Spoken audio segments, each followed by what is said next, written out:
Set the standard high. What am I going to talk about? Redemption and love and things? Oh my God. What's up, everybody? It's an honor to be here, honor to see so many people, and I always take the responsibility of speaking about this topic so seriously because it is so serious. It's something that can save so many lives. It's something that can save our own lives, the lives of our friends and family. It's one of the only things that can save this planet. It is truly such a gift to share. It is such an important gift to share. So my goal today is to be able to express how I feel about what's going on and, more importantly, try to express the best way that I've found through experience how to spread this message, to reach the most amount of people with the least amount of defenses coming up, to inspire the most amount of people to create change, and to ultimately just make a wave and start really getting momentum in this vegan movement, because there's just nothing quite like it. There's nothing quite so powerful that an individual can do. An individual choice that we can make that is so simple for us to make, and it's just so simple as having a conversation with somebody that can change that person's entire life. It's just such a powerful thing. So what I'm going to talk about today is all about how to educate, encourage, and inspire. They're always my three goals whenever I'm in any conversation with anybody. But before I get into all that, first I'll just tell you a little bit about myself for those who don't know. When I was 17, I was diagnosed with leukemia and lymphoma and given 6 weeks to live. I luckily got through that, but in the time that I was sick, I put on 25 kilograms very fast, actually so fast that the skin on my sides, it ripped and bled. I really suffered during that time, and I think one of the biggest things I'm grateful for through that experience is being able to connect and understand what it actually means to suffer, because so many people have really never gone through too much serious suffering in their life. So to be able to connect with that is a really important thing, which I'll talk about later. For the next 8 years, I was a personal trainer. Helped me so much because after speaking with so many people, yo, what's up? After speaking with so many people, that's so much better. It taught me how to engage with all different types of people. Every single day, new people. I ended up working on a cruise ship. I was speaking to about 1,000 people a week. So it really gave me the tools required to be able to understand what motivates people to change, what makes people want to create a change in their life, and for them to stick with it. And then I went vegetarian just for the health benefits. I felt amazing. I learned about the ethics of what we do to animals. I realized this is not something I'm okay with. If we don't need to kill and eat animals to survive and thrive, then I don't want any part of it.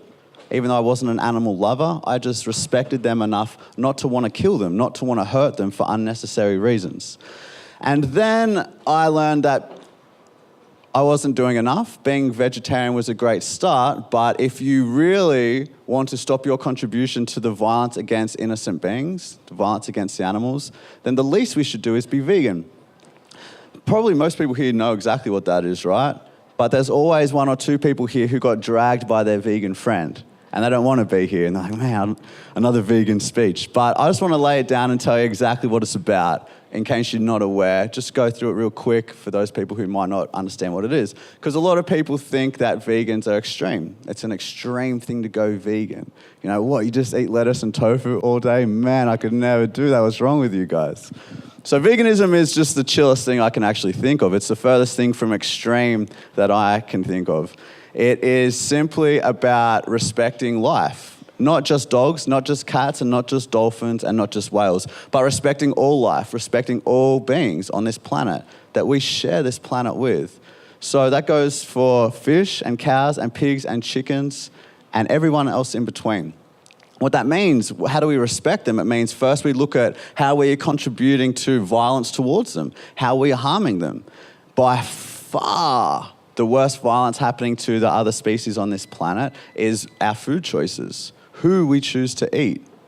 Most people eat meat, cheese, milk, eggs, and every single one of these products causes pain, suffering, and death to vulnerable, innocent beings. So the first thing we should do is stop eating them. Stop eating all products that come from animals. We also should stop wearing their skin or their fur, stop using products that have been tested on animals or contain animal products, and stop visiting places that use or exploit animals for work or for entertainment. Basically, what veganism is the golden rule in action. You know the golden rule? Treat others the way that you would want to be treated. Do unto others the way that you would want done unto yourself. So we treat them the way that we'd want to be treated. Makes sense, right?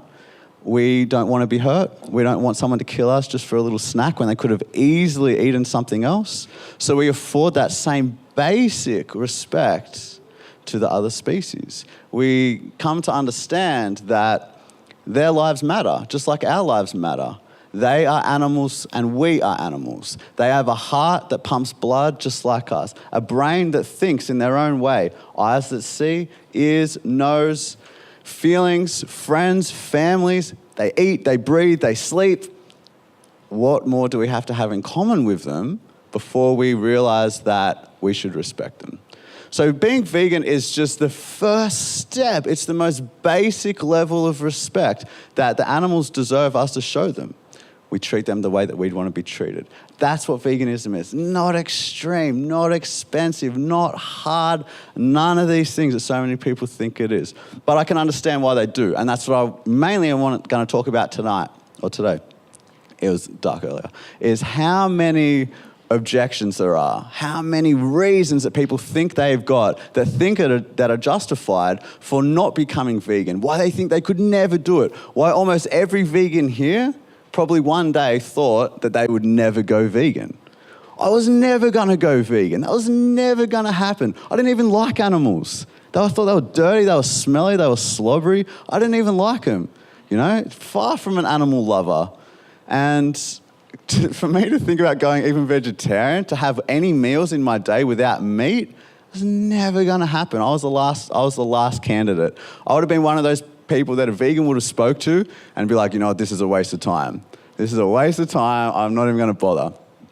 One person planted a seed with me. One guy. He didn't even have a YouTube channel. Nothing. He just said eating animals is bad karma. And I was like, shit, is it? That's all. I went and did my thing.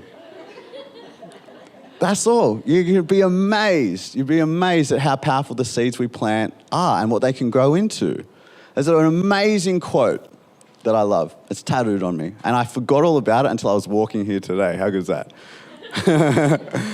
It's, don't judge each day by the harvest you reap, but by the seeds that you sow. So it's not about what you get out of today. It's about what you planted, the seed you planted. That day, that guy planted that seed with me. Nothing much happened. You know, I didn't go and change the world or anything, but he planted a seed, and that seed sprouted into, now I've reached tens of millions of people. One of my speeches has 12 million views since January. He said eating animals is bad karma. I was like, sweet, tens of millions of people going to get a vegan message now. You know what I mean? It's amazing. You never know who you're talking to. You never know what one of your conversations or whatever type of activism you're going to do, how that will sprout into something amazing. And I never thought I was going to be a vegan activist. And I never thought I was going to promote this message of peace. I never thought I'd be in a crowd talking. I hated public speaking. I was the worst public speaker in school. I was so bad that my friends wouldn't even make fun of me because I was too bad. Like, don't say anything. You know what he's like. Just pretend you did all right. Oh, so bad. So, look, it's a big journey that we can go on. And the beauty of this is that every single one of you here, every single person has a role to play. You're an army. This is an army. We're so lucky. Our army, the vegan army, we don't have to go to war. We don't have to put our lives on the line. We don't have to go into combat. We don't have to kill anybody. We can write a quick post on Facebook. It took 5 minutes, and we could inspire 1,000 people to go vegan. You never know, right? We're so lucky. So to be able to have this power at our fingertips and to be able to, every single one of us, be a soldier in this war. Because this is a war. You've got to think of it like that. You've got to remember what the animals are going through. Animals have a war waged upon them. We do everything in our power to abuse and confine and control and dominate and torture and kill these animals as long as it's profitable. We've waged a war on the most innocent, vulnerable beings of this planet. They have absolutely no hope when it comes to fighting back. They are not soldiers in the war. They are victims of the war. The only soldiers, the only people who will be able to fight in the way that they need are the vegans. Why is that? Because vegans are the only ones who are promoting what they truly need. Abolishing animal exploitation. Abolishing it all. Not nicer cages, not fancy music playing at the slaughterhouse, not belly rubs on the way to getting killed. We don't want that. I don't want any of that. Obviously, less cruelty is better. Of course, no one's going to argue that. But we shouldn't be looking for the right way to do the wrong thing. We shouldn't be looking for a lesser of two evils. We should recognize an evil and say, this is wrong. Is there another path we can walk? Yes, there is. Let's start walking. And that's what we're doing. We're leading the walk. It's kind of a little bit rugged terrain right now.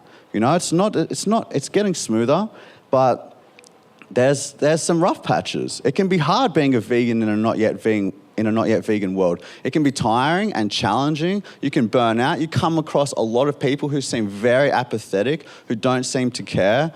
It tires you out. And then you're faced with the cruelty. You know, I describe it like this. You know how when you have a really bad nightmare, for those of you who remember your dreams, and I don't know about you, but I have nightmares about snakes. Scare the shit out of me. They're everywhere. There's snakes everywhere. So there's nothing you can do. You're just there and you panic. And then one time I actually made it and I tried to run. I sprinted away and a snake slithered after me. So there's no escaping. In my dream, I was so afraid. I woke up and you know that feeling of relief? Oh man, I'm so glad that was a dream. Or like you didn't do your homework and you wake up, you're like, oh, I don't go to school anymore. That's so good. All right, that feeling of relief.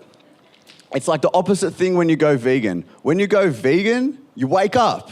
You're like, oh my God, I can't believe I was asleep this whole time. I say I love animals and I was killing all these animals and eating them for a snack. I'm eating an animal. I say I love animals. I'm patting an animal.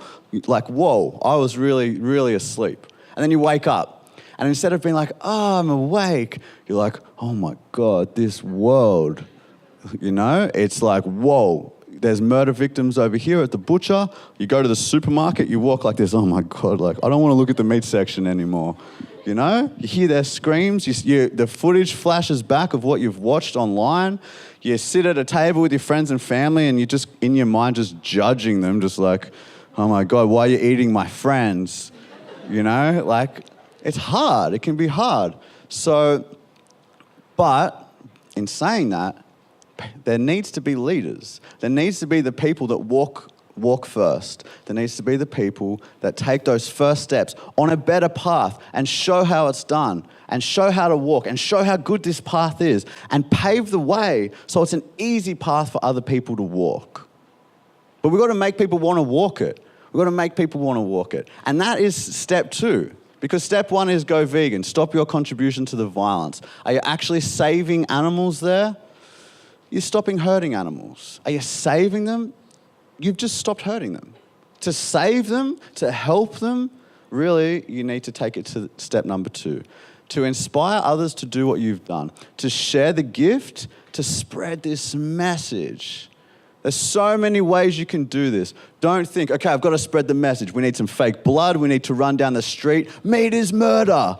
You can do that. If you want to do that, call me. I'm coming. But you don't have to do that. There's so many ways that we can do this, right? And that's the beauty of it. So put your hand up for me if you're doing something to spread the message. I just want to see. Okay, and I bet there's so many different ways in here. So many different ways. All right, so my friend Daniel, he's got a vegan food truck. He's going to go around, start soon, and giving delicious vegan food to people. We've got John Venus over here. He's working hard to be as big as me one day. He's a vegan bodybuilder. He's showing through his body that you can be fit and strong and healthy and cross this objection off your list. We got Joey Carvstrong up the back. If you're a non-vegan and you get in a conversation with this guy, you are going to be challenged. He's going to question your integrity. He does street interviews. He's got a YouTube channel, and he does amazing work. That's his way of doing it. What else we got? Tell me some things that are different to what I just said. What are you doing? Airplanes. Huh? Airplanes. You're showing people Earthlings. Okay, Earthlings is a documentary that shows all the ways that humans exploit and kill animals for food, clothing, entertainment, and medical testing. Powerful documentary. If you can get one person to watch it, you've planted a significant seed. What else? We're at a Bali Vegan Festival. At this festival, there are many speakers and food and different vendors selling different things. Someone needed to organize this. Someone needed to have the space for this. Someone needed to raise the funds for this. Someone needed to organize the speakers and make sure I was here on time, which I almost wasn't, so thanks to whoever that person is. Some people need to speak. Some people need to do the music. Some people need, there's so many different ways that we can help. But first things first, we need to learn how to get these people to want to attend this or listen or pay attention to a vegan bodybuilder or watch a vegan speech. We've got to start making this something that people are interested in. Now, I'll tell you why I think a big reason why people aren't interested in being vegan. Because it makes all the logical sense, right? Better for your health, food's absolutely amazing, all your favorite meals can be veganized, it's better for the animals, of course, it's better for the environment. Oh yeah, we've got a documentary producer over here. We've got Kip Anderson, who made Cowspiracy and What the Hell. He can make documentaries, and they've reached so many people. So there's so many ways. So I tell you one of the biggest reasons why I think people don't want to go vegan. You tell me, what do people think of vegans? What's the common kind of... Angry, thank you. Pardon? Boring. Angry, boring, yeah, what else? Righteous. Radical, righteous. Well, we are righteous. Aggressive, yes? Huh? Crazy. Preachy, judgmental, annoying, aggressive. Anemic. Yeah. Right? Skinny. Judgmental. All right? What kind of vibe is this man? All right, so there's a party. There's a party going on. Full of angry, aggressive, annoying, judgmental people. Do you want a party there? There's a party over here. Peaceful, respectful, fun, happy, welcoming people. Do you want a party here? That's where I want to party. That's where I think most people want to party. Who wants to join this party? How many people do you think have been turned away from being vegan because they think, oh, I don't want to go vegan. My friend went vegan, and as soon as they went vegan, they started hating humans. They don't like humans anymore. They don't even like their mum and dad anymore. That's what happens. That's what people think. And look, I get it. I get that we're angry. There's something to be angry about. You've been lied to, and then you tell other people, and you're like, look, I just learned what's happening in this world. And I learned that there's so many victims because of what we choose to eat, for example, and there's this other way to live, and it's so much better, and all your favorite foods, and even we've got vegan meat. There's no reason not to do it. And people are like, yeah, no, that's not for me. And you're like, which part? Everything about that's for you. No, I'm not doing that. We've got every reason to be angry, but the anger doesn't help.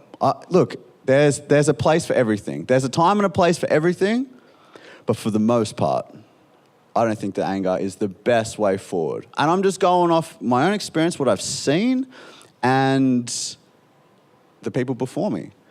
Martin Luther King, he said, love is the only force powerful enough to transform an enemy into a friend.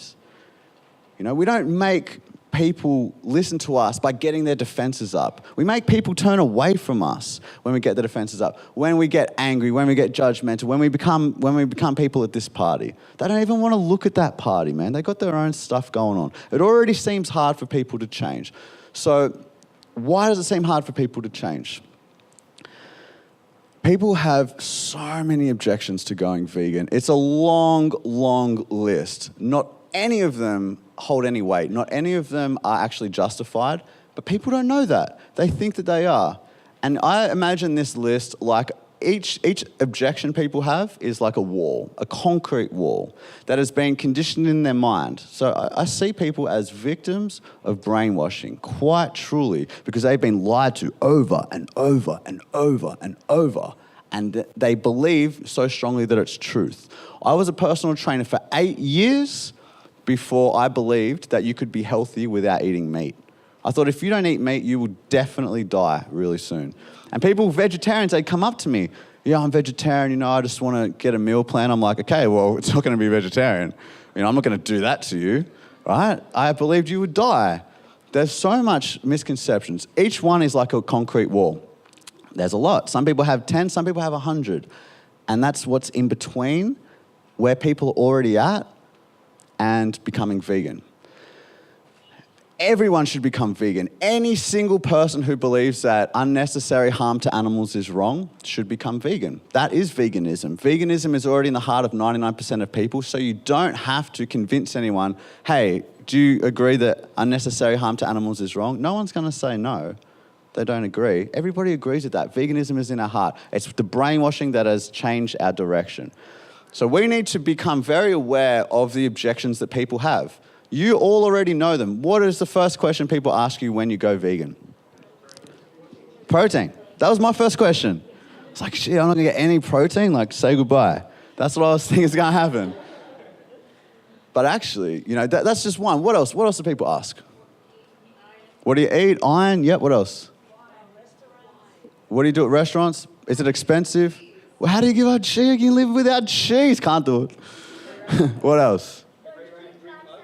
Plants have feelings, man. So what's the difference? Kill the animals. Pardon? What is there to eat? I can't just live off lettuce and tofu. See, everyone yelling, like, hang on, I got like way more. And everyone, there's so many. We've heard them all a million times. Okay, the first thing you do if you want to start helping the animals after you go vegan, first things first, get an answer to these objections. If someone says to you, where do you get protein? And you be like, lentils, I think. I think I read lentils once. People are going to be like, lentils? Don't worry about it. You got to have good answers, you know? So when someone says, where do you get protein? You're like, great question. Don't be like, oh, protein. Oh, fifth time today, man. You don't even, like, don't do that. They're like, don't worry about it. I don't care. I'm just being polite. Where do you get protein? Protein is found abundantly in plant foods. All the foods that you eat have protein in it. There are some foods that have more protein than others. But if you're eating enough calories, by default, you're getting enough protein. So don't even have to worry. If you're a bodybuilder or something, we've got vegan protein powders made from pea or made from rice. Thanks. I was like, John, help me out here, bro. But you don't even need to worry about it. You get all the protein you need found in plant foods. In fact, then you go on to iron, which someone else asked. In fact, it's not just protein that's found in all foods, but all the nutrients you need, all the vitamins you need are found in plants. So the studies show that there are less nutrient deficiencies on average in a vegan diet than in a standard diet. So don't worry about right now what happens if you go vegan. Worry about how you're eating now, because you're probably going to have more problems the way you're doing things right now. Not only do we have less likelihood of having nutrient deficiencies, but the only vitamin that you might find that you need is B12. Everyone should supplement with B12. It has been destroyed through the way that food is transported and washed and things like that. It would have been found in a natural vegan diet, but because of the way we do things these days, it's dead. Supplement with the B12. It's a spray or a tablet once every day or 2 or 3. It's very, very easy. Even meat eaters need to supplement B12. So what you've done is you've got through protein, you've got through all nutrients, and you've covered B12, which is a sticking point for some people because they believe, oh, it can't be natural if you need to take a supplement. Everybody should be taking the supplement. Boom. What you've done is crossed off 3 objections. Or if you think of it like the wall, you've at very least, put a big crack in the wall. The first time perhaps ever, you know? Because not many people, a lot of people have never spoke to vegans. You think, oh, protein, come on, but, you know, or plants, come on. But this is the first time that these questions have popped up in their mind for a lot of people. So you being able to answer it with a logical counter to what they believe is a concrete wall shattering moment for a lot of them. Boom, it can crumble right down in that moment. And then you can ask the question, so what is stopping you from being vegan? What else do you think about it you couldn't do? Someone said plants. Oh, I believe that, you know, plants have feelings, and so if we're going to kill something, might as well kill what we're used to, and I like eating meat, so I don't see the problem. You could, like, go and take them to a plant and tear off a leaf and go, do you think this is the same? And then take them to a dog and pretend you're going to rip a dog's leg off. You could do that and go, do you think this is the same thing? But you don't have to do that. You can just be like, listen, Actually, plants are not sentient beings, unlike animals are. So plants don't feel pain. They don't suffer. There's no one home. There's no conscious being in there, as far as we know, but we're quite confident about that. Even if plants did feel pain, we have to kill 6 to 12 times more plants to fatten up the animals before we also kill them. So to save animals and save many plant casualties, the best thing to do is to just eat the plants, because you've got to eat something, right? So it's about reducing your harm as far as practically possible. And then you can say, take it another step, crack another concrete wall. You know, another good reason about being vegan is that we often import this food that we feed to fatten up these animals from the places in the world that have the highest prevalence of starvation and malnutrition. Currently, every single day, 20,000 children die from not eating enough food. 20,000 a day. Just on a side note, of all the statistics I know, I find that the most alarming. And if you're not sure of where we're at in this world and how well we're doing and you think everything's fine, just remind yourself of that statistic, that 20,000 children die every single day from not eating enough food. It's quite amazing and shocking, and you know, that fuels my fire every single day. So you can add that in and say we often feed the animals this food that we could have been feeding the humans with, and even if we just redirected a portion of it, theoretically we could end world hunger time and time and time again.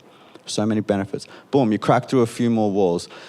A very serious question that a lot of people have, because this is a legitimate question. They say, well, I buy free range, I buy humanely slaughtered animals, so you know, I love animals, that's why I buy free range. That's a good question. You know, they're quite sincere. They're quite sincere when they say that. So it's a great one to answer and say, listen, I appreciate that you care about animals and that's why you're trying to do better and buy free range. But the truth is that free range means next to nothing for these animals. You take them out of one small cage, you put them in a big cage with 20,000 other animals, and they're still caged, they're still prisoner. There's all new types of cruelties that occur in a free range facility. Even if there was a beautiful free-range farm, happy animals, belly rubs every single day, never going to happen. Very rarely going to happen. At the end of the day, all these animals end up at the same slaughterhouse. Murdered. They get murdered. They get killed. They get their throats slit. They get anally electrocuted. They get put into a gas chamber. Some of them they get boiled alive. They just get their throat cut without the bolt. Some get the bolt. What does it matter? How does it matter? Let's say that they got killed by just getting injected with something. They didn't even feel it. They were asleep when it happened and they just went peacefully. That's still murder. You are still robbing an individual of their life, of their greatest gift, of the most precious thing that any of us will possess. And to do that when there's absolutely no necessity in doing it is why there is absolutely no such thing and never will be as humane slaughter. And then a really good thing to do when it comes to talking about animals is to put a human in the context. What if I humanely murdered your friend? You know, is that okay because they didn't feel a thing? Can I say to the judge, humane murder, they were asleep, don't worry about it. I ate them after, it's all good. No, you know, and then we just, again, afford the same basic respect to the other species who feel pain and suffer and want to live just as much as we do. And those few things that we have many things in common, but those few are the most meaningful, and we share that with every other species. Point is, when you get educated, when you learn these simple answers to these questions, this doesn't take long. This does not take long to learn. You'll get asked over and over and over again. So you'll be able to refine your argument over and over again. I remember I used to watch activists when I first started learning about this and wanting to know more. I watched them and I was like, oh my God, I would love to be able to say it like that. Oh, you know, wow, what a hero. And then people messaged me like, man, I'd love to be able to say it like you do. I'm like, really? And it didn't take long. I haven't been vegan for very long. I've been vegan for nearly 4 years. But after a year, I was on TV talking about veganism like, you know, it's not a complicated message. Anybody can learn this. Anybody can be a voice for the animals and just dispel these simple, there's such obvious lies and myths with such logical truths. Any of us can learn these truths. And then it's just a matter of, what is your objection? What is your objection? Fine. What's your concrete wall? You're not vegan yet? Okay, there's something here.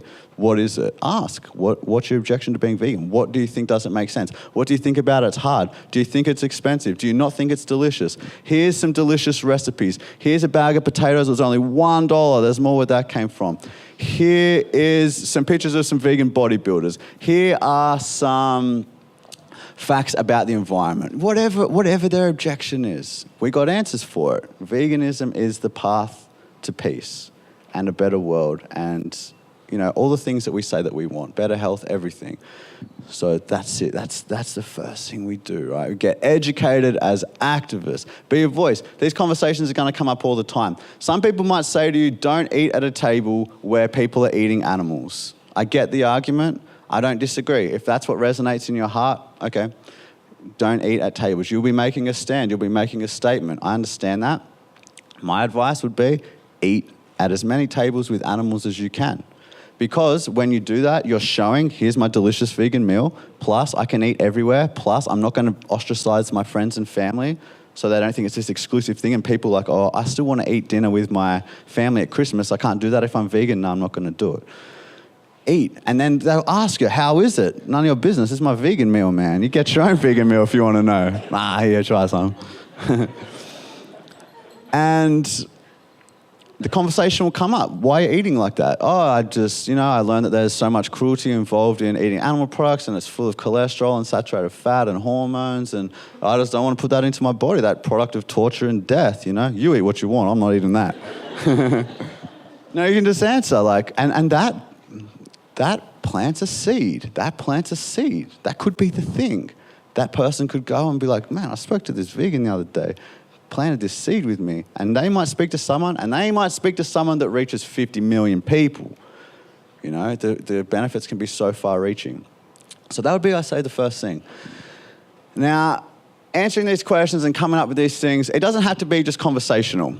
A big myth is you're going to be a weak, scrawny, sickly individual. Sometimes we don't need to do it with words. Sometimes we do it with our body. Sometimes people have all these lies believed about the environment and what's going on, and they've got no idea. Sometimes we do it with a documentary. You know, what is your skill? What is your skill? How can you contribute? Are you a baker? Cool, bake vegan food. Are you an organizer? Sweet, organize a festival. Are you a presenter? Make up a presentation. Are you a writer? Write some articles. YouTuber? Make YouTube videos about it. What else we got? I mean, Instagram, man. Anything. You know, whatever your skill is, you can point it in the direction of promoting veganism. Something to be careful of. Don't take my example. Just listen to my words. Don't post about veganism every single day. So don't look at my pages. I'm just telling you what I've learned through experience is a bad idea. I mean, look, it can work. It does work. You know, it'll get you a certain following. But I think strategically it makes sense that we should still look like normal people. We should still look like approachable, chill people, right? You know, I wasn't even meaning that to be funny. Like, it's legit. Because when you go vegan, you're like, oh my God, everyone needs to know all the things I've learned about vegan now. And people are just like, I don't, you know, just be normal. Just be like, look, delicious vegan meal. Say it's vegan or not, whatever. It's like, oh, I went to the gym today. Just subtly, obviously, you know, I'm still making gains, you know what I'm saying? And you can be like, oh, I saved so much money on my shopping bill today, you know? And then sneak it in. Maybe a little bit of graphic cruelty. It's like, whoa, I wasn't expecting that. Last picture was a shopping bill. Now he's got a picture of an animal being slaughtered. It's like, oh, I don't do that often. Just stick around, you know? And then like 2 weeks later, just be like, whew, another little one. Because that's, you know, it's very motivating. Of all the things, I think that's one of the most motivating things, to see it for a lot of people. But if you do that kind of thing every single day, and every single day you're ranting about veganism, it's going to be great. Vegans are going to love it. Like. They're going to love it. But the normal people you're actually trying to speak to and reach, they're going to be like, block. You're just talking to vegans all the time. Now, look, it does have a purpose. Like I said, nothing that I say is the rule every single time. There's exceptions to every rule. There's benefit in speaking about veganism online and things like that regularly because it sharpens your argument. There's lots of good things, but, just some other things to keep in mind as well. I think it's really important to make this something that anyone can feel that they can do. You don't have to be special. You don't have to be highly intelligent. You don't have to have a lot of money. You don't have to be a particular religion. You don't have to be an animal lover. You just have to agree that that's actually something that's wrong and realize that there's another way to walk. And peace, man. Peace is the way forward. Now, another Martin Luther King quote: "The means we use must be as pure as the ends we seek." You want a peaceful world, and you get it by backhanding people to go vegan and screaming at people I want a peaceful world. It's kind of a mixed message. You want a compassionate world. You want a loving world. You want a respectful world. Model that behavior. Show how that's done. It can be hard because people will test you all the time. Great. That is what you want. You want to grow. You want to become better. And it's these tests that help us grow. So I give you an example of peaceful progress. Because just to back up so I can explain where I've come from with all this. I started peaceful. I started chill. When I did my vow of silence around Australia, I blogged every single day. And I started peaceful. I was just a fresh vegan. So I knew how to connect because I remembered what I was just yesterday. This is where I'm at. This is what I'm doing. Something fun, something cool. Little vegan message there. Subtle. Barely even noticed it. And then over time, when I realized the magnitude of the issue and how serious it is and how much it meant to me, it was me and then vegan stuff. And all the people that followed me from school and my friends, I noticed they'd comment less and less and less, like it less and less and less, look at it less and less and less.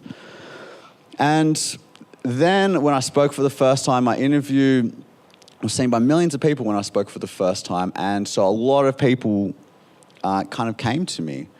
And I felt like a huge responsibility. So I thought, okay, what do I do here? I need to really step it up. I want to be the vegan that everyone thinks that I am. Everyone's put me on this pedestal. I've done this thing. Even though I've only been vegan a year, I'm going to work really hard to become, to deserve this position of responsibility that I have fallen into almost. And I did work really hard. And to do that, I focused on what do other activists who have been successful before me, what have they done? And some of the most successful activists have had an educational approach, but an aggressive approach.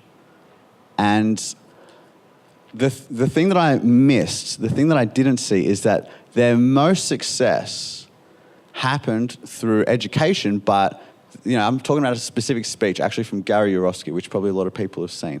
Now, if you've seen that speech, it's not really aggressive. It's blunt, but he's not really aggressive there. But what I did was I mixed the success of that speech with some other videos he made where he was quite aggressive and shouty and yelly and, very stereotypical vegan. And I just mixed them together instead of saying they're different things.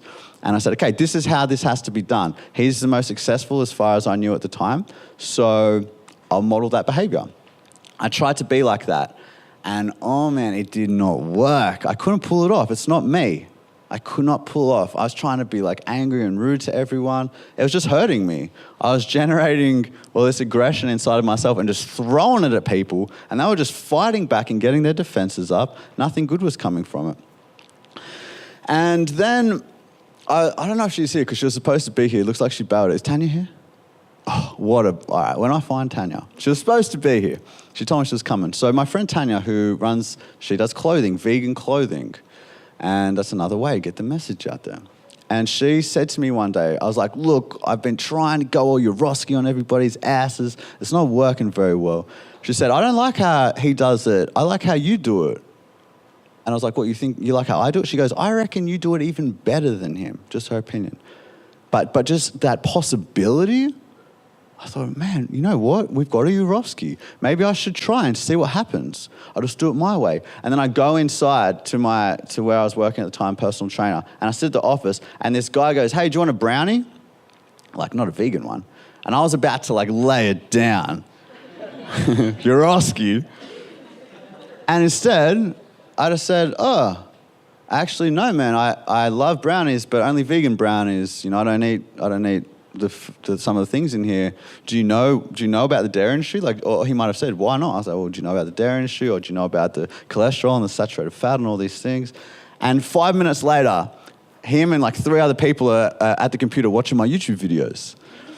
And I took a photo and I sent it to Tan, and I'm like, it works. And I, to the best of my ability, have kept that up. And here's another example of this in motion of, you know, using the means that the world we want to create, using that method of creating it by leading by example. I did a talk in Melbourne, Australia. I was kind of fresh to public speaking. I did my talk. Halfway through, someone comes in, 2 people actually, a man and a woman, very hostile and aggressive. They sat down at the front. They glared at me like this, and it was just like bad vibes. And I'm thinking, I don't know if they're supposed to be here, man. They mustn't know what this talk was about. They didn't laugh at any of the parts that I think are pretty funny. And they didn't clap at the end, which is, you know, like tradition. So, and then question and answer time. That's all well and good, James. What about the farmers? I was like, oh, okay. A couple of dairy farmers. And I answered their question as best I could. Every question has a good answer. You know, but that's a little more complicated than where do you get protein. So I said to the best of my ability at the time, I care about you guys. I don't hate you guys. I got all love for everybody. I don't blame you. It's the conditioning that we have been all taught that animals are here for us to use, that it's fine to kill animals if we do it humanely, you know, that we need to eat animals to survive. So I understand that you are a product of generation after generation of doing this, and I got no hate towards you, man, none at all. And I want you to thrive and survive and be wealthy and all these things. But not at the expense of others, not at the expense of these animals' lives. And we got into a discussion about this for like 20 minutes, and it was full on, and this guy was like hostile, and I was trying to be chill, trying to like lead by example. Because I don't want to play into this stereotype of the angry vegan. That is stopping a lot of people from going vegan or paying attention to what we're saying. I don't want to play into that stereotype. That's a big concrete wall. So I'm trying to like shatter that every time I'm doing my thing. And we're at it. Now there's a few vegans in the crowd who weren't really my approach. And they started like slamming this guy, and the whole vibe of the room started changing. And I was like, oh man, this is bad. I just finished my speech on such a high. And all these people are bringing it down, like this is not good at all. And I started feeling anxious. And, okay, so I'll tell you what happened, and then I'll tell you how I dealt with it after. So I started feeling anxious, and then I remember I've done like a lot of meditation, like 7, 10-day courses where you meditate 100 hours in the 10 days. A lot of meditation on my own. You would think I would have learned something, right? Sometimes I wonder. But this particular day, something came to me that I remembered I'd learned from meditation, and that is about not reacting to your sensations, but actually observing them and accepting them. This anxiety comes up, everyone's all hostile, the vibe had dropped. I was like, oh man. Now what we usually do, instead of observing and accepting, is we react with either, what's the word when you fight something? Like you don't accept it. Resistance. You resist. There's anxiety, for example. I don't want to feel like this. No. You know, you resist and you just add layers of negativity. Or you run. You distract yourself. You get your phone out. You don't want to feel the uncomfortable feeling. You go eat some food. You get on the booze or do drugs. You watch TV. You go to sleep. You call a friend. You distract yourself. You run from it. People don't like to feel uncomfortable. Discomfort is a powerful opportunity to grow. And so this is what I learned, right? The meditation practice, the whole thing that I've done, all this meditation, the simplest practice, when these things come up, you don't run, you don't distract, you don't resist, you observe what's happening. You go in there, the total opposite of what you think, of what we usually do, what we're habitually doing. You go in there, okay, there's tension, there's pressure, there's heat, it sucks, it's here. you accept it. It's here. What am I going to do? It's here. The best thing you can do is accept it. Still going to be uncomfortable, but at least you're not making it worse for yourself. Now, this doesn't always happen. But in this particular situation, as soon as I remembered and as soon as I did it, I peaced, man. I got so much peace in me. I was like, whoa. And then I just went to this other place. Everyone's all mayhem. I was like, listen. And I just fully spoke to this man with so much love and respect. You know, all the love and respect I had. Brother, I don't blame you for being aggressive and resisting to my message. You know, I totally understand why you're doing that. I'm not saying you're a bad person. You're probably a good person. And that's why I'm here not to blame and shame you, but to educate and to show you that there's another path. And I'm not saying that you know, that you're going to change today or anything like this, but I'm just here showing you that a more peaceful, less violent path is possible for all of us. And it's something we should all be focusing on, because one of our most fundamental core values is non-violence towards others. And animals count as others. And I said, we got to end it here, man, because this has been on for like 20 minutes. There's other questions. Next question, how do you stay so calm, man? And everyone in the crowd was like feeling the anxiety. And then I started explaining it, and I realized that this is something that has really helped my activism in a massive way. Because if you start getting defensive and you start firing back with aggression, nothing good's going to come from that. So you think of it like this way. We've got 3 options when we're talking to people. You stay peaceful, you stay positive. Love is the only force capable of transforming an enemy into a friend. Remember that. This is the best place to come from. You might have some success with other ways, but in terms of a numbers game and reaching their heart, love, man. That is, you speak to people with love, with respect. You don't have to respect what they're doing, but you respect the person because they're a victim of the brainwashing, just like you were. So, I can't remember what I was saying now. I got deep into that one, eh? So, all right, yeah, I remember, cool.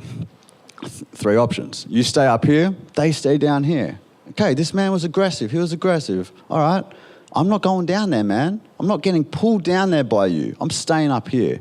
And you're going to feel like shit after this, and I'm going to still be chilling. More chilling. I went up another level. Other option. You go down. He brings you down. It can happen. And it does happen. This happens to me still sometimes as well, especially when I'm tired and things like that. They're pulling you down. And it's easy to just want to fight and be right and make your point and see you later. Not gonna help, you know? It's not gonna plant any good seeds that are really gonna grow into something good.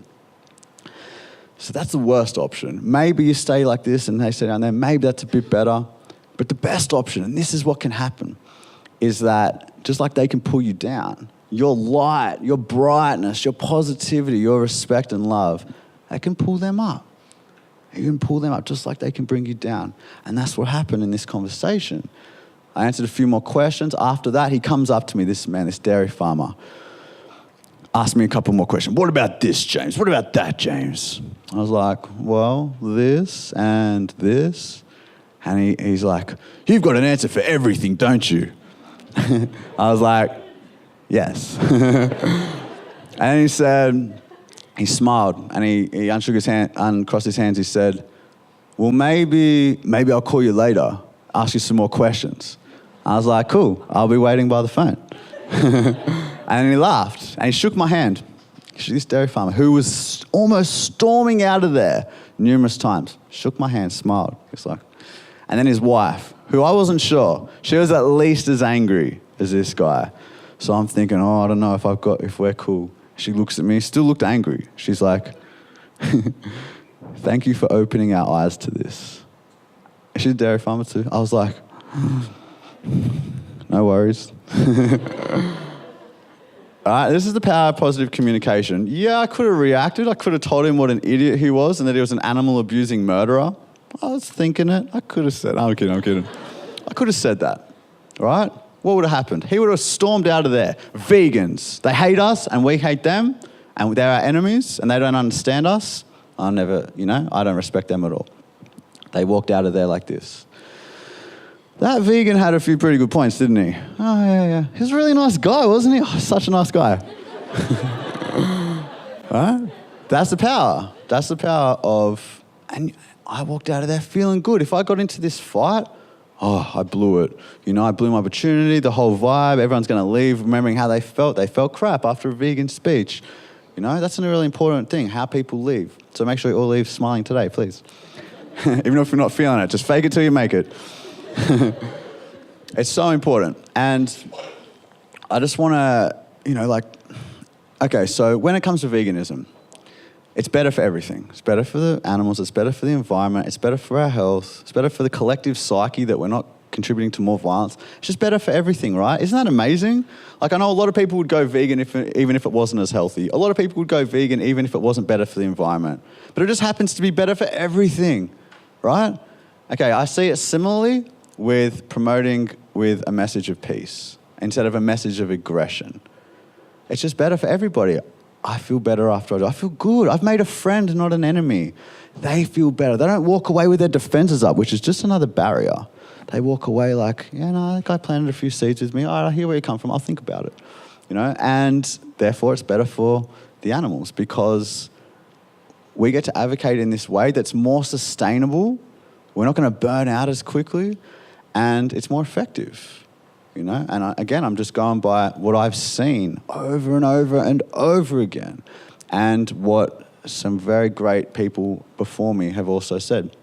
Gandhi's got a great quote.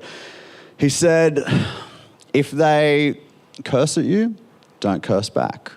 If they hit you, don't hit back. Even if they shoot at you, don't shoot back. Just keep moving forward. Don't go down to that level, I think is what he's saying. Don't go down to that level. You want a better world, you want a peaceful world, you want a respectful world, model the behavior. Become more peaceful, become more compassionate, become more respectful. Generate those qualities inside of yourself. Some of the things, like I'm saying all this, you're like, I can't do that. Every time I speak to someone, I want to slap them across the face. It's not always easy. But there's a few things that I do that definitely help me move in that direction. One is that I don't make anyone my enemy. I don't blame people. I don't blame anybody, even if they're so aggressive, even if they act like they don't care at all, and maybe they don't. I don't blame them. I didn't care at all 4 years ago. I didn't care at all about animals. I don't blame them. I was uninformed. I was misinformed. I was lied to, about who animals are and about what it means that what we do to them. Just remember, we're victims of a society that has taught us that this is natural and normal and necessary. And it's none of those things. So keep that in mind, that they're not your enemy. That's how I see it. They're not our enemies. They're victims. And help them the way that you would want to have been helped. Speak to other people the way you wish a vegan spoke to you. And maybe it isn't the way I'm talking about. Maybe you wish someone gave you the vegan backhand of information. And it all has a place, is what I'm saying. It all has its place, but do what resonates. Try different. I've tried different approaches. Try and see what works for you, and you'll come up to your own conclusions. So, I think the quote with that is, "Forgive them, for they know not what they do." Just forgive them. They really don't know what they're doing. If they're arguing against veganism, they're arguing in favor of abusing and killing animals for pleasure, for palate pleasure. If they're not the type of person who would go and just randomly kick and punch and burn animals for fun, then, there's walls there that they haven't broke through yet so that they can see clearly what we're talking about. It's not their fault. Second thing, don't blame and shame, inform and explain. Just what I was talking about. If you're going to blame and shame somebody, maybe you'll spark something in them, but much better is to inform and explain where you're coming from. Speak from your own experience. Speak from your own heart. Tell the connections that you made. It's like Kip was saying yesterday, storytell. Tell your story. How did you go vegan? Why did you go vegan? What do you think about this? What do you think about that? You don't have to blame and shame other people. They'll listen and they'll make their own connections along their way in their own journey. Yeah, I am an animal lover. Yeah, I do have a dog at home that I love like a family member. What is the difference between a pig? That's a good question you asked yourself. It works. And thirdly, hate the sin, not the sinner. Hate the sin, not the sinner. You can have a family member. You don't need to stop loving them. You know, so many people are like, I got a message today. I've had this massive fight with my family over this. You can love somebody who's doing something wrong. You can say, look, I love you. I respect you, Mum. It's just this one thing you do. I respect you in every way. It's just this one thing you do that I'll never respect. And this is why I don't respect it. Hate the sin. This I see is wrong. But you know, no, I think you're a great person, but this I see is very wrong. Just be clear. You never need to water down the message. You never need to be soft and lie about it. You can be clear with love. You know, you can be clear with respect. You never need to soften what the animals really need. The vegan message. Oh, no, free range. Oh, that's good. Like, you don't need to do that. You can say, oh, you're buying free range. I'm glad that you're thinking about it. And, you know, I guess you could say that that's a step in the right direction in terms of you being more considerate about what animals are going through. And this is no hate towards you, but I just wanted to tell you, because I respect that you're trying, but I just wanted to inform you that, you know, and talk about free range. But I really respect that you're trying. Sandwich it. You know about the sandwich? The feedback sandwich? It's like, oh, something delicious. Like, oh, it's so good. This is really great that you've done this. But something not so good. But delicious, delicious, delicious. Yeah, and it's the sandwich. It's a really good way to give feedback to people. So after my speech, remember that. Or if it's delicious, delicious, delicious, that's cool too. I don't mind.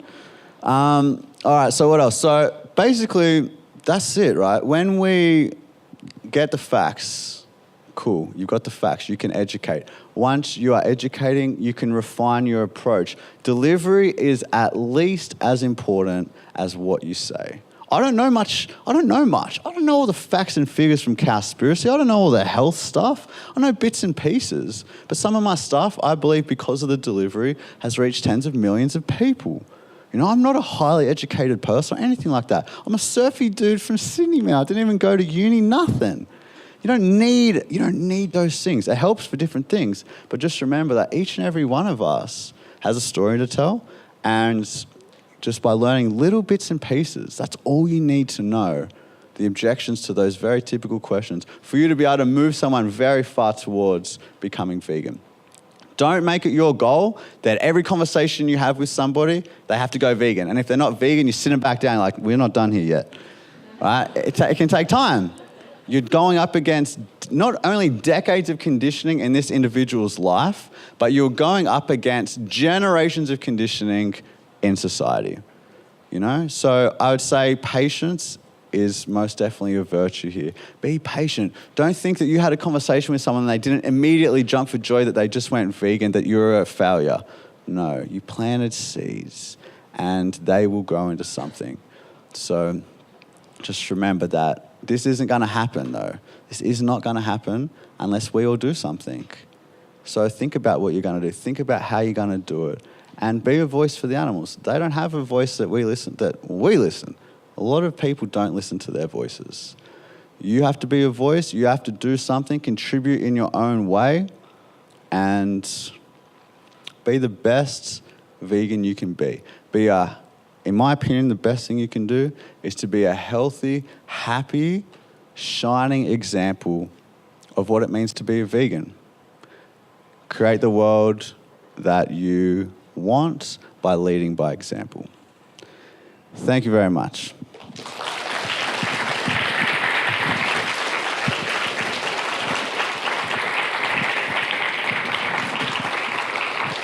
Thank you. Jimmy James. You. Thanks, bro. My main man. Yeah, brother. Dude, you're probably like the coolest vegan I've ever met.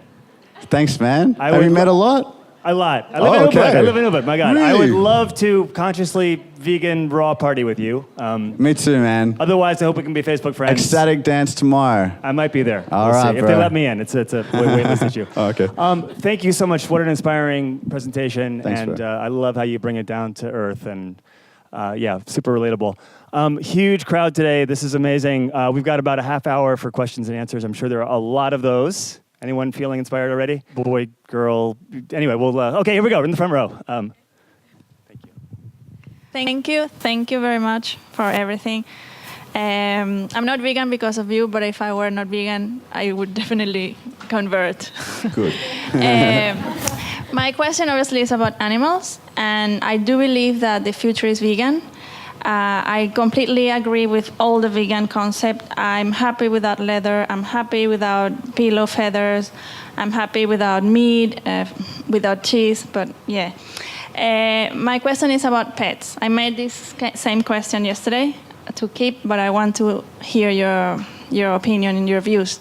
She wasn't happy with your answer, Kip. No, I just. No, I'm kidding. I'm kidding. No. I want to listen to the hear other perspective opinions, of different people in this path. So the future is definitely vegan, but what about pets? Because I think pets are not naturally, designed to live in my house.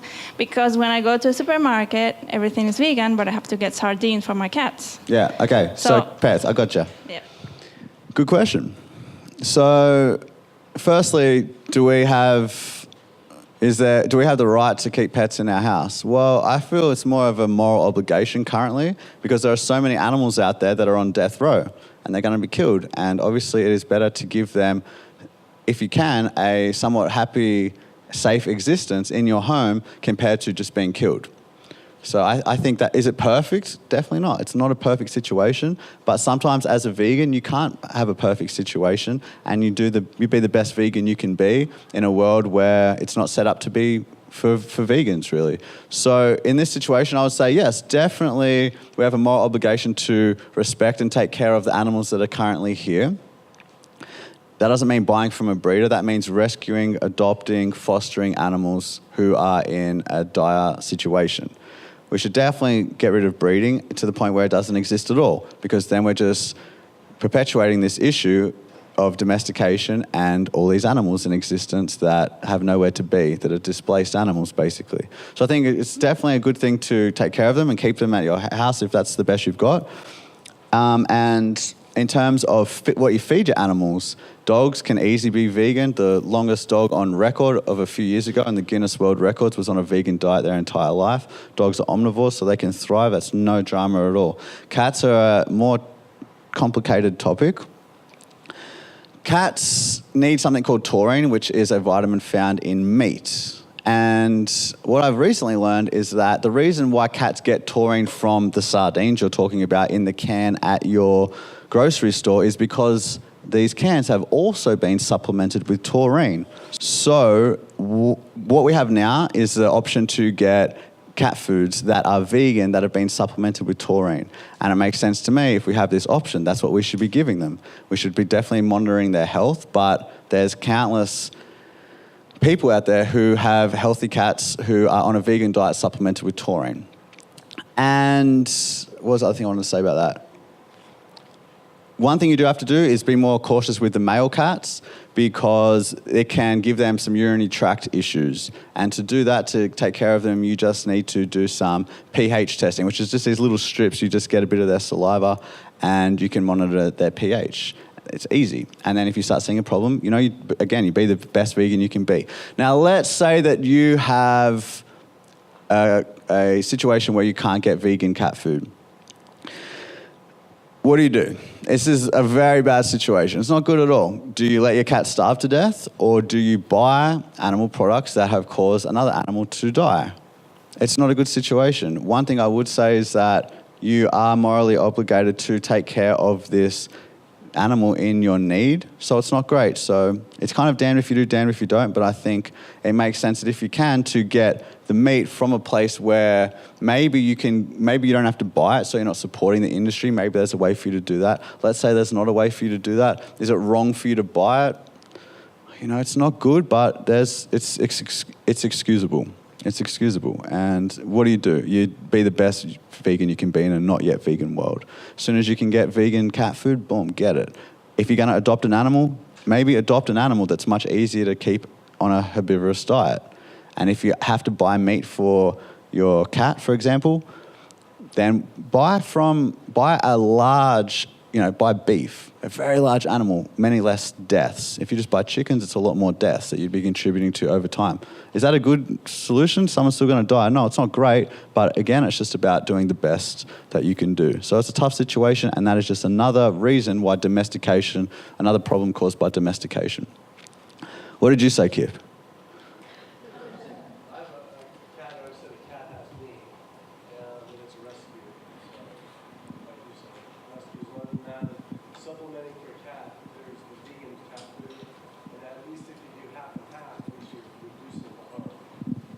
Yep, cool, exactly right. Sweet. Phew, I'm on par. Kip agree, man. Yo. Hi, James. Hello. My question is, when we talk about activism a lot, we do focus on public activism, family and friends, people that you're close to.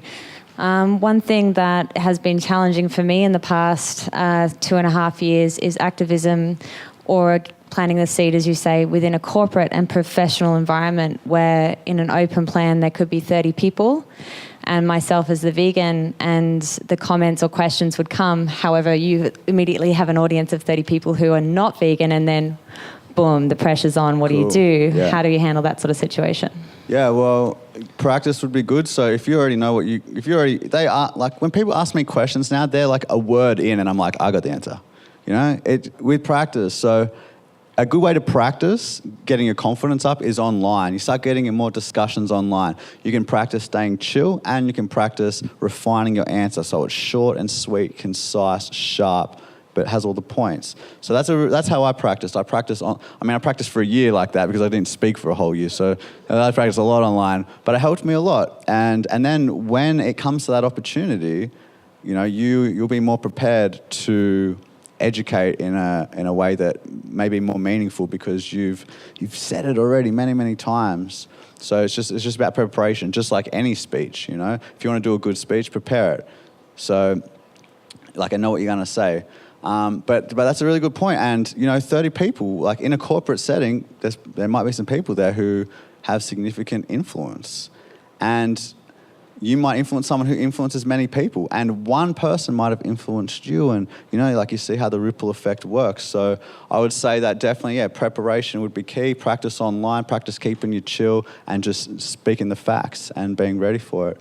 Yeah, that's the best thing you can do. Like, the more, and it's so easy, right? Like, just put what you could do is, so there's a website called if you type into Google Animal Rights FAQ, there's the first thing that comes up on Google, and there's 100 of all the questions. There's 2 answers to each question by 2 different people, and then there's quotes relating to the answer.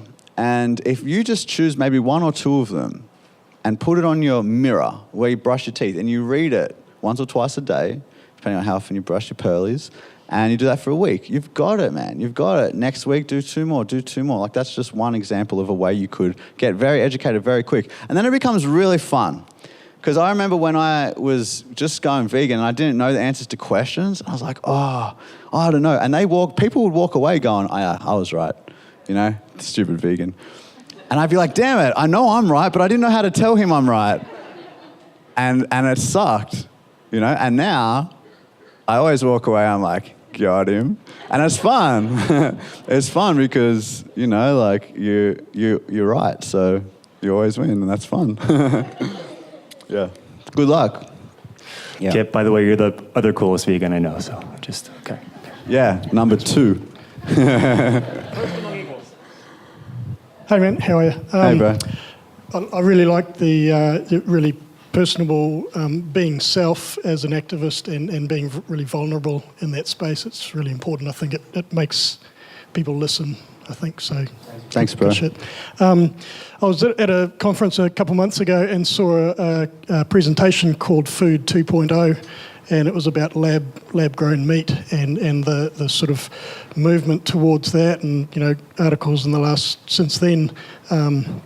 Bill Gates and Richard Branson throwing heaps of money at this thing called cultured meat, grown in lab. No need for animals, but it's actual grown from animals, sort of little bits. And so, I just wonder what you think about that. It has big implications potentially as far as low environmental impacts and stuff. Sure. Yeah, save a lot of lives, man. I would never have eaten that though. Like, oh, okay, we've got the normal meat that you've always eaten your whole life, or we've got this new stuff grown in a lab. I don't know, personally, I don't think I would have ever got down with that. And I can't also, we've got vegan meat. It's delicious. Tastes like chicken, tastes like fish, we've got sausages. Like, you know, I can't, for me, I'm all for it, by the way. If no animals have to be harmed, it's going to save, if people are going to buy it, it's going to save so many lives. And yeah, like hopefully it's the future of food. But I don't know, for me, I'm just like, we already have vegan meat and people aren't buying it. Why would they buy this lab-grown Franken meat? Maybe they will. I don't know. But look, and if they do, amazing. I'll be so, so happy. But I don't know. For me, I wouldn't eat it. I wouldn't have eaten it. And when there's vegan meat already at the same supermarket they're at, why would they eat the Franken meat when that comes out and not the vegan meat that's already out, just made from plants, which everybody already eats, and it's not weird. That meat will be cheaper. Oh, okay, that'd be cool. I mean, maybe if there was a higher demand, huh? And brewed like beer. Okay. Yeah, like cool. If it's super cheap, then yeah, maybe that'll be a selling point. I mean, one good thing would definitely be that you could feed that to the omnivorous animals in our care. That would be cool. And it would be totally, if that takes off, that is going to change the world, man. It's going to be amazing. So hopefully it does. You know, maybe it'll just all be about how they market it. Because, yeah, I mean, I'm sure a lot of people will think it's pretty weird, like I do. I'm just being honest. Yeah, Joey. Some of that lab-grown meat, though, they do use serum and stuff like that from calves, and they do have like a herd that they exploit this herd to take samples from. I think the only one that, could be considered ethical is one that hasn't even been put into production yet. It's still a theory, the super meat, where they're saying they'll take like one cell from a chicken. Yeah. And that will be it for the chicken's whole life, and they'll eat the chicken alone, and then they'll produce the meat from this one cell. Cool. Yeah, right. Like, it'd be like, you know. Yeah, but who cares? If people want to smoke cigarettes and eat meat, I don't really care. Go for it. Smoke up. Like, do whatever you want. If people want to eat unhealthy food, really go for it. Couldn't care less. You want to be a junk food vegan? Whatever you want. Just be vegan. Just don't hurt others in your, if you want to hurt yourself, whatever. But yeah, when it comes to eating meat, when it comes to the lab-grown meat, if other animals are hurt, like, yeah, that's no good, man, obviously. Although, like, just being honest and speaking out loud, man, it would be a really big call if you could save 1 trillion animals to harm one. Like, it's an ethical argument. It's a really serious ethical argument. It's like, would you kill one human to save 1 trillion? Like, it's not good, but 1 trillion, like, it's like, honestly, if you were in that situation, in that moment, what would you do? Man, it's a really complicated and serious question. And I'm not saying it's right at all. I don't think it is. But it definitely raises an interesting conversation. Yeah. Yo. Yeah, I really like the story about the farmer. I'm from Maryland, and so I constantly get approached by different farmers asking me, or saying that they like the approach to going vegan, but they have to feed their kids, and that's their job. And I just really never have an answer to how they are able to do both. Yeah, there's a lot of initiatives now to help farmers transition to something more ethical. Some initiatives are helping them transition to wind farms. Some of them are solar panel farms. Some of them are berry farms, dairy to berries. So there's clever. There's things out there, and as what I hope, because that's obviously not my speciality, but I hope someone who's motivated in that way and educated in that way, they'll just add more and more and make this path for them to transition easier and easier. And that'll come also with, aid from the government, and, all this will just start happening more as the demand changes from what we choose to buy. Yeah. Yeah. I'm just genuinely wondering where all these animals will go then. So the beauty is that we will never have to worry about it because the world won't be going vegan next Tuesday. It'll be a very gradual change, very slow change. As the reason why there's so many animals here today is because we breed them. We force them into existence. It's not a natural thing. And so as the demand for animal products decreases, so too does the amount of animals bred into existence to suit our demand. They're not just going to keep breeding animals if no one's buying them. It's just about money. So if there's no demand, then they won't supply, and that's just how it ends. So it'll get to a point where there's very few animals. So it wouldn't be any place available for them. I mean, if it's not making money, obviously people are not going to just keep them in farms and keep them alive. They won't. I hope not. They will just, some will be in sanctuaries and some will have just never been born into existence. If you think of it like this, let's say that we bred humans to be slaves. Would an argument to continue that slavery be, well, what's going to happen to them if we stop slavery?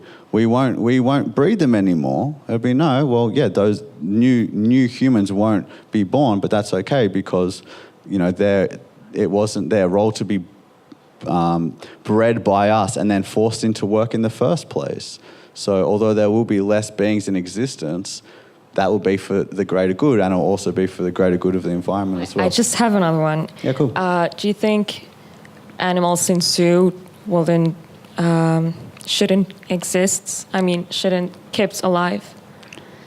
I think that animals deserve to be free. And if they're in a zoo getting rehabilitated before they become free again, or that is simply the absolute best place that they can be for that individual, okay. But do I believe that animals are here for our entertainment, for us to go and gawk at and pay money to see and keep them trapped in these cages? No, I do not. So I definitely hope that there's a day when zoos don't exist in the way that they do now. In a conservation sense, sure, if it's to actually help them. But again, when we're talking about, for example, extinction of a species, we shouldn't be thinking about a species as a living entity. A species is made up of individuals. And so we shouldn't be harming individuals in order to save something that doesn't really exist in a tangible way, if you know what I'm saying. It should be more about the individuals of that species. And keeping them in captivity and forcibly breeding them and doing things that is against their rights, the rights that they should have, is wrong, in my opinion, in order to save a species which isn't a sentient being. Blessings, and thank you, James. Much appreciated. Thanks, bro. As influencers, because each and every one of us has an influence in our world and in our communities, what would you say are the 3 best ways to stay authentic in our message and also to be as effective as possible? The best way to be effective, I think, is that everybody can do is social media. If you can focus on using social media, using Instagram, YouTube, Facebook, growing those pages, posting your thoughts on there. Let's say you only have 200 people on your Facebook. That's 200 people, man. That's more people than what's here today. And you can reach them every single day. Most people have more than that, and if you're consistent in putting out a message with substance, it'll probably grow. You put on your recipes, you put on your meals, you put on whatever it is that's going to cross those objections off people's list. And this is an amazing tool. This is by far the best tool we've got to share this. So learning how to utilize social media, for example, let's say you're using Instagram, you do long photos instead of wide. People scroll long ways, so that is a good tip. You make the photos good, use the filters, make them pretty. People just want to see something pretty and, click on it. Use the filters, use the contrast, muck around with it, make it nice. If you are going to use Facebook, maybe once a day, post something, maybe post something thought-provoking, something funny, some sort of quote, mix it up, make it interesting, but use it. It doesn't always have to be vegan stuff, like I said, but use what you've got. If you're on YouTube and you're making videos, maybe you'll do lifestyle stuff. People who do vlogs and things like that, they have such a far reach. The most popular vegan activist doesn't have anywhere near the amount of reach as the semi-popular vloggers do. So, you know, just like realizing things like this and just having a crack at it. Just get out there, just have a crack. Who knows? You might do so many videos that never make any hits. And then one day you might just nail it and that could go viral. I mean, that might take 2 years. But then 2 years later, 1 million people got your message. You just never know. So it's just worth keeping consistent and putting content out there. Put out your content. You got to balance out all the other stuff.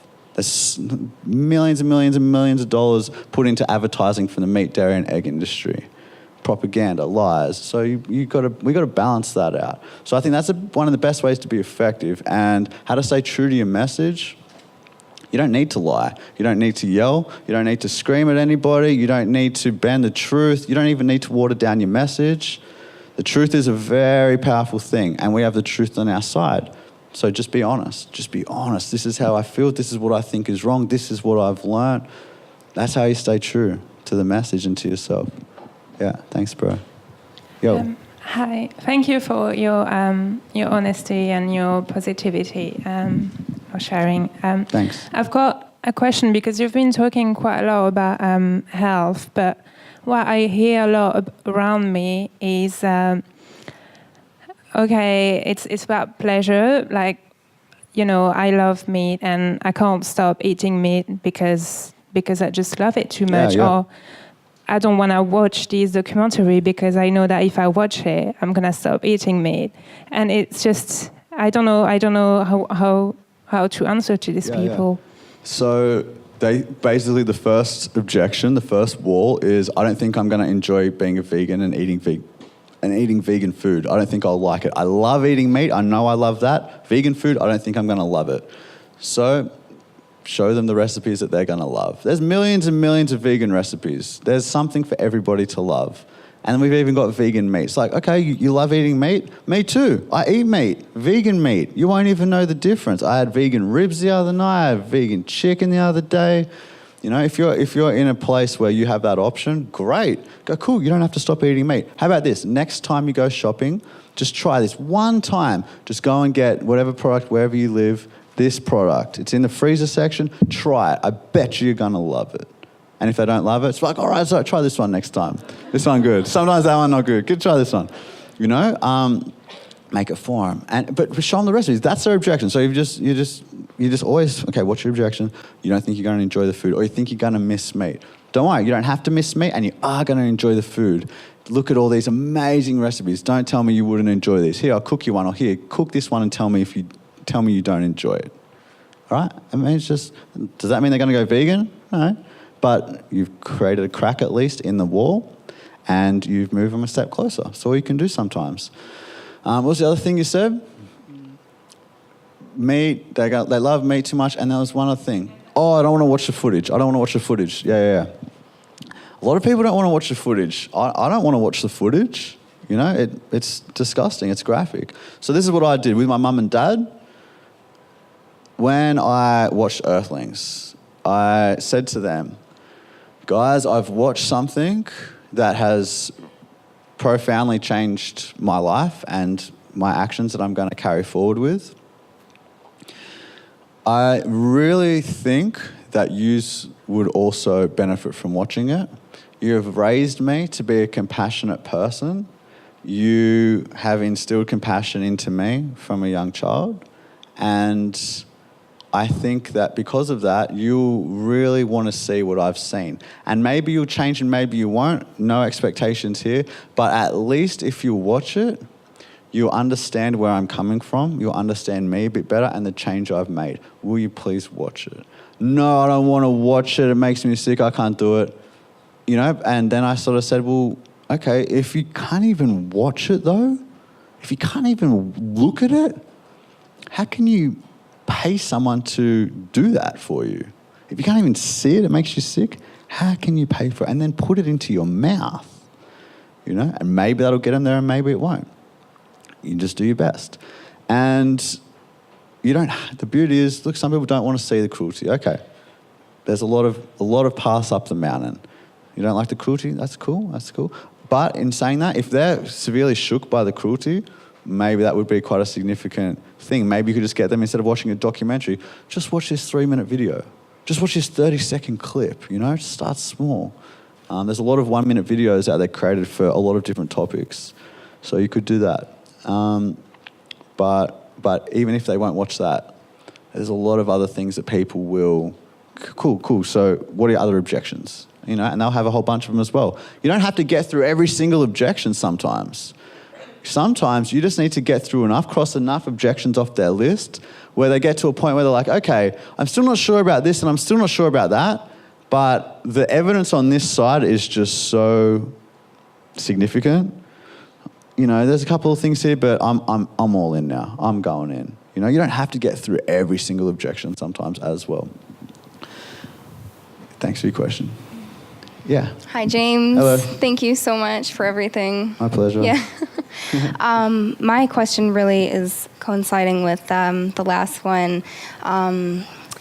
It's kind of, I've been vegetarian since 13 and then just 2 years ago vegan when just more knowledge came to me, really. And the same thing is pretty much as my mom. She had no problem cooking vegetarian meals ever since I was little, and even vegan now. And my twin sister, same thing, vegetarian then vegan now. And she knows better, my mom, kind of, but she'll still she wouldn't watch What the Health when it came out a few months ago because she told me, she literally said, I don't want it to, she kind of stammered out, I don't want it to stick in my brain. Yeah. And I'm like, you know, and Get then the it, other kid. night she's making a hamburger and she actually was wearing gloves to, Wow. you know, but she's... Oh, she's almost there. But not even... We'll get her. Yeah, and I'm just wondering, She sounds easy. it's just, I don't know what to say to her anymore, and I love her so much. She's the most compassionate person, Yeah, but all that would be good. yeah. Like similar thing, like just, you know, maybe it's time for a conversation like that. Look, Yeah. Mum, I love you so much. I care about you so much. I've watched this documentary by an amazing director, handsome man. and it's really taught me a lot. And since then, it actually really scares me seeing you eat meat. It kind of would be similar to me watching you smoking cigarettes every day. I'm not saying you have to change, and I'm not saying watching this documentary will make you change, but please, can you just spend 90 minutes watching it, and that's it, I'm not going to ask anything for you after it, but please just, I really think if you watch it, you'll be glad you did. Doesn't mean you have to change, doesn't mean you will change. You know, I'll watch it with you if you want, or if not, whatever. But Mum, it scares me, and I really would appreciate if you could just watch this amazing documentary. Yeah. Yeah, and she's almost there. She's wearing gloves when she's handling meat. That's great. There's just a missing link there. Small. Yeah. She gets veganism. She cooks vegan. She knows the food's good. Yeah. This is a little thing, exactly. It's not even a concrete wall. It's like a little grassy knoll, man. Okay. Just step over that one. Thank you. Yeah. Nah, I'm sure. And be patient, but you know, you don't have to be persistent every day, but don't ever give up hope. Slaughterhouse workers go vegan. True. Hunters go vegan. Yeah. Your mum is almost there. Thank you so much. Yeah, no worries. Good luck. We've got about 9 minutes left, so we'll try to get in as many questions as we can. I've got 1, 2, and then I'll come down there. I haven't forgotten the front rows. I know you guys paid a lot of money to get up there, so. Hello. I really enjoyed your analogy with the concrete wall and be ready with tools. Yeah, sledgehammers. Whatever it is. Good. So one of these things that came up, and I don't know if you already have it on your list of ready-made answers, is about the beautiful idea versus human history. And one of the experts on naturopathy asked this question. So if vegan diet is so perfect for humanity in general, why can't we look in the history and find a country or a village or at least a tribe or at least one person who is a healthy, multi-generational vegan that doesn't have effort. It's just naturally happening. Why we don't have people like that in human history? Yeah, we do. There's a 5,000-year-old tribe who've been on a wholly plant-based diet, and they have an amazing longevity so they live a very long life, very few health issues. So we do have that. She just mustn't have been aware of that information. So, it's a Himalayan tribe. What's it called? Hansa. No, they are not vegan. Okay, so let's say that there is none. Let's just say that there is none. I mean, the studies that we've got today are showing conclusively that the healthiest diet is a vegan diet, a whole foods plant-based diet. Better in terms of disease prevention, sometimes even disease reversal from the biggest killers that we're faced with: heart disease, cancers, diabetes, obesity, osteoporosis. That's what we have today. Let's say that this is just new information and we've never had a time where a vegan diet had been generational. That doesn't mean that it's not the best. That doesn't prove anything. It just proves that it hasn't necessarily, potentially, been done yet. But it still doesn't prove that just because it hasn't been done, we've never had a time where war hasn't existed, where child abuse hasn't existed. Just because we've never had that time doesn't mean that it isn't the better way forward. It just doesn't mean that it's the better path. And we do have a lot of information today saying that the best way to live a healthy life is a plant-based diet, a vegan diet. So, I mean, the largest study ever conducted on the relationship between nutrition and disease, the bottom line of that, which spanned for decades, which had tens and tens of thousands of people involved, the bottom line was that the optimal amount of animal products in the human diet is 0. So we have a lot of information in favour. Whether it's generations old or brand new, doesn't make any difference. The information is there. Whether people have already done it or not, doesn't matter to me. If we have 5,000-year-old tribes that are vegan or not, we know now that this path is the best path, to the best of our knowledge. So, and it makes sense. It's better for our physiology.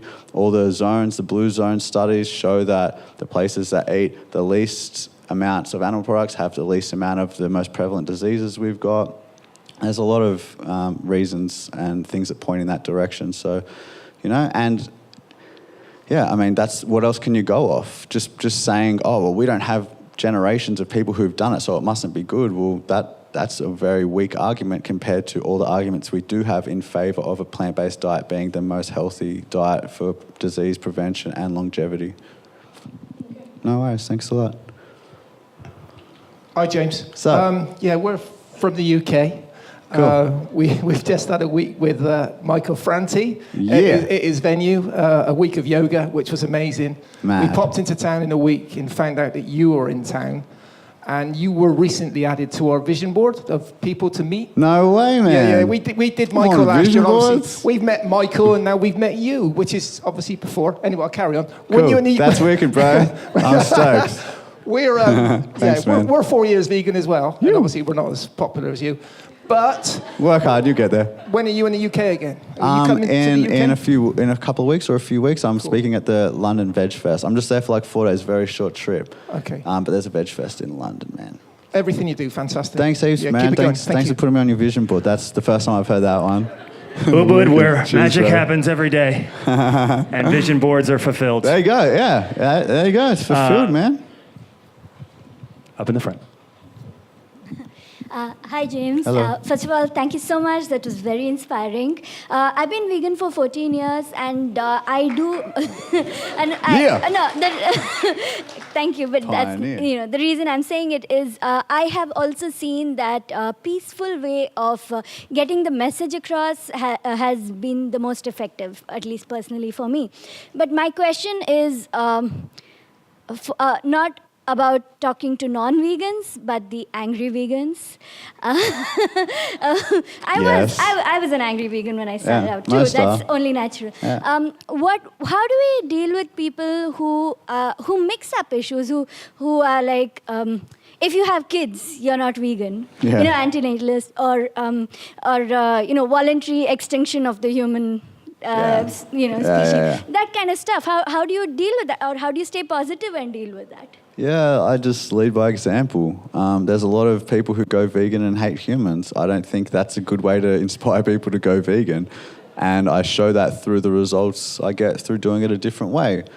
I'd love to, if they're getting more vegans doing that, maybe I'll try that. But, until I see any proof of that. So I guess, there's always going to be people in the vegan community who disagree and who don't do things the way that you'd want it to be done. The best thing to do, though, I think, is to show that this is what we're doing to the non-vegans. It's the exact same thing. We're showing that a better way is possible, and we're educating them as best we can, showing how it's done and teaching how it's done. They'll either take it on or they won't. Okay, don't worry about it. Just do what you can do. Do it your way. Have the success you can have, and hopefully they're inspired by that success to adjust their approach. Like I said, delivery, your approach is at least as important. I think it's probably more important as what you know. You can know all the facts and figures, but if you can't get it to somebody in a way that makes them receptive, what's the point?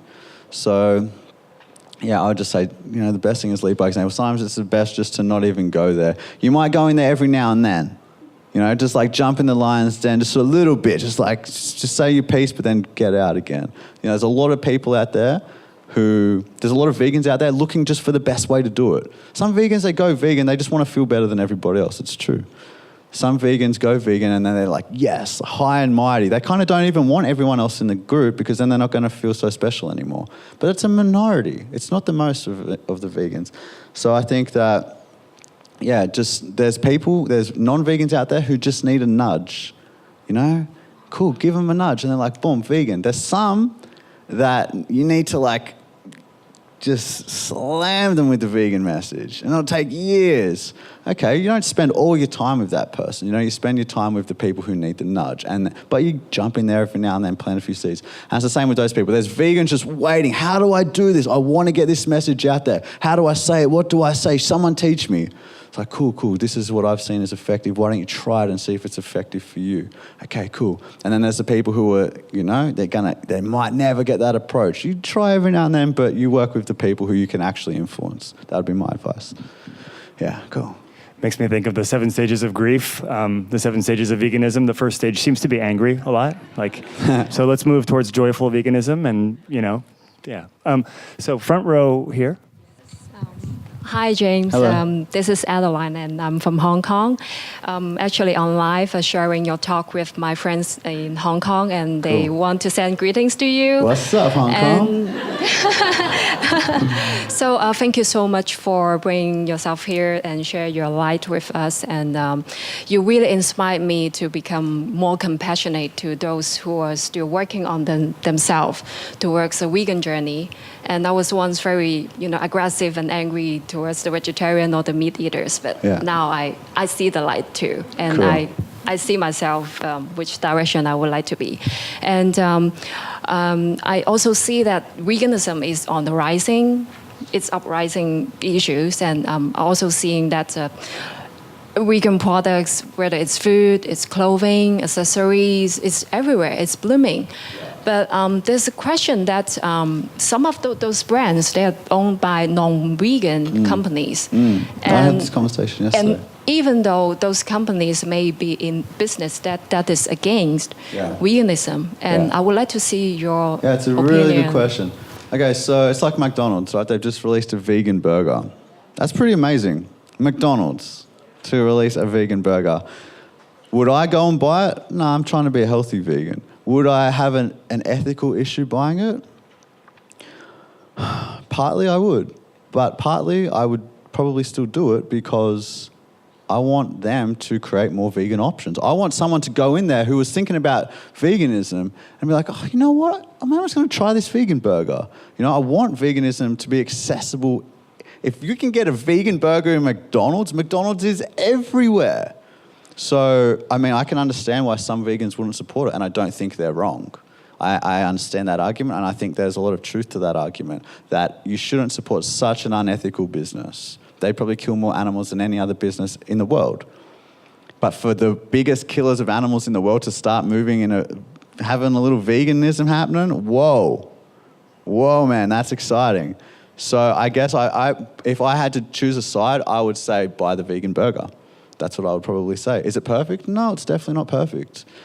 Is it, in my opinion, a better option when weighing it all up? Yeah, I think it would be overall. So that's why I'd go on that side. Yeah, yes. Thanks for your question. That was a good question. Did you have something to say about that? This will be the last question because we got to flip over for Kip soon. That sounded weird. God. Hi, James. Thank you for everything.